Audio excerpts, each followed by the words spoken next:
इन दिनों देश में धार्मिक मुद्दे लगातार उठ रहे हैं। कर्नाटक की बात कर ले या फिर महाराष्ट्र की बात कर ले। महाराष्ट्र में आजान को लेकर के मनसे के जो नेता है, महाराष्ट्र नवनिर्माण के जो नेता है राज ठाकरे ने खुले मन से कहा था कि हम मस्जिदों में आजान नहीं पढ़ने देंगे, लाउड स्पीकर बजने नहीं देंगे। अगर ऐसा होता है तो हम वहां पर हनुमान चालीसा का पाठ जरूर कराएंगे। लेकिन अब इसका असर बिहार में दिखने लगा है। बिहार में भाजपा के नेता और बिहार सरकार में मंत्री जनक चमार ने इस मामले को उठाया है और कहा है कि जिस तरह से हिंदुओं का त्यौहार आता है तो सरकार पाबंदियां लगा देती है कि डीजे बाजा नहीं बजा सकते हैं, लाउड स्पीकर पर कुछ नहीं बजा सकते हैं। लेकिन इसी बीच मुस्लिमों का त्यौहार रहता है, मुस्लिम के जो मस्जिद हैं वहां पर लगातार अजान होते हैं और जो लोग संविधान का दुहाई देकर के कानून का पाठ पढ़ाते हैं और हिंदुओं को एक तरह से वंचित रखते हैं और मुसलमानों को खुली आज़ादी दे दी जाती है, तो इस पर कहीं ना कहीं विचार करना चाहिए। सुनिए क्या कुछ कह रहे हैं मंत्री जनकराम।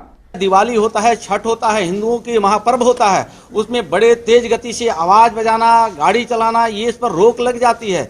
लेकिन संविधान के हवाला देने वाले लोगों को जब मस्जिदों पे लाउड स्पीकर बजता है तो पढ़ने वाले बच्चों को कहीं ना कहीं बाधाएं पहुंचती है। तो कानून जब देश का संविधान और अंबेडकर साहब के दिए हुए संविधान के, तो बाबा साहब के हवाला दे करके संविधान की बात करके एक वर्ग को आपने कहीं ना कहीं रोक लगा देते हैं, तो मस्जिद पर भी रोक लगनी चाहिए। उस पर तेज गति से, तेज आवाज से अगर लाउड स्पीकर बजता है तो वहाँ आस पड़ोस सभी समाज के, सभी धर्म के लोग अगर रहते हैं तो कहीं ना कहीं बाधाएं पहुंचती है और ये जनता की ये मांग है ना। तो सुना आपने मंत्री जनक राम को, जिन्होंने बड़ा मुद्दा उठाया है। इस वक्त बिहार में नीतीश कुमार मुख्यमंत्री हैं और मुख्य सहयोगी बीजेपी है और बीजेपी लगातार धार्मिक मुद्दे पिछले कई महीनों से उठा रही है। लेकिन एक तरफ जो एनडीए के नेता है बिहार में नीतीश कुमार, वो सेकुलर छवि के माने जाते हैं, वो इन सब मुद्दों को ज़्यादा तवज्जो नहीं देते हैं।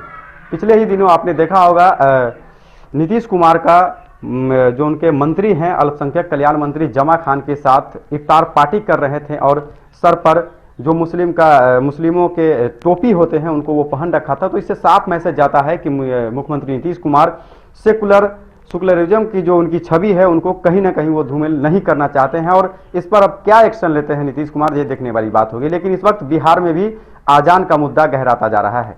फिलहाल इस खबर में इतना ही। बने रहे हमारे